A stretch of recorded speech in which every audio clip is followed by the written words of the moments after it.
સિવિલનું નામ પડે એટલે ખામીઓ ખામીઓ અને ખામીઓ જ દેખાય।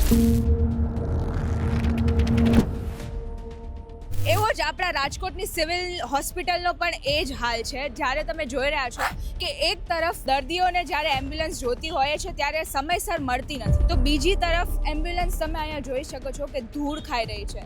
આની ઉપર તમે જોઈ શકો છો કે ધૂળના થર જામી ગયા છે, છતાં પણ આ એમ્બ્યુલન્સનો કોઈ ઉપયોગ લેવામાં આવી નથી રહ્યો। અહીંયા અમે ગ્રાઉન્ડ લેવલ પર રિસર્ચ કર્યું ને, તો પ્રાઇવેટ એમ્બ્યુલન્સ પોતાની રીતે આવતી હોય તેવું ક્યાંક ને ક્યાંક જાણવા મળી રહ્યું છે, જેમાં દર્દીઓએ બમણા ભાડા પણ દેવા પડતા હોય તેવું પણ સામે આવી રહ્યું છે। ત્યારે પ્રશ્ન એ જ છે કે આ જે એમ્બ્યુલન્સ સરકાર તરફથી કરોડો રૂપિયા ખર્ચીને લેવામાં આવી રહી છે, તેનો ઉપયોગ શા માટે નથી લાવવામાં આવી રહ્યો? કે આ એમ્બ્યુલન્સ અહીંયા રાખવામાં આવી છે તો એ શા માટે રાખવામાં આવી છે? બસ અહીં ધૂળ ખવડાવવા? કારણ કે કેટલા કરોડો રૂપિયા ખર્ચીને આ એમ્બ્યુલન્સ લેવામાં આવી હશે, પ્રજાના કેટલા પૈસાનું આમાં નુકસાન થયું હશે, પ્રજાના કેટલા પૈસા વાપરવામાં આવ્યા હશે, પણ મને સવાલ એ જ થાય છે કે આ એમ્બ્યુલન્સ અહીંયા ધૂળ ખાઈ રહેલી હાલતમાં જોવા મળી રહી છે। 1, 2, 3 અને 4 આ ચોથી એમ્બ્યુલન્સ જે છે એ અમે જોઈ રહ્યા છીએ કે જે બંધ અવસ્થામાં અહીં પડી છે।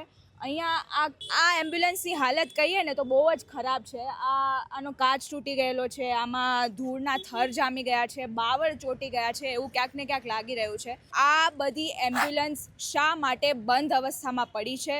શું સરકારી ભાડા લોકો પાસેથી ન મળતા મફતમાં સેવા કરવામાં આવતી હોય છે તે કારણે બંધ અવસ્થામાં પડી રહેલી છે, કે પ્રાઇવેટ એમ્બ્યુલન્સોનો ઉપયોગ કરી તેમાંથી દર્દીઓ પાસેથી બમણા ભાડા કમાવાની આ કોઈ તાકીદ ચાલી રહી હોય તેવું સિવિલ હોસ્પિટલમાં રાજકોટમાં ક્યાંક ને ક્યાંક સામે આવ્યું છે।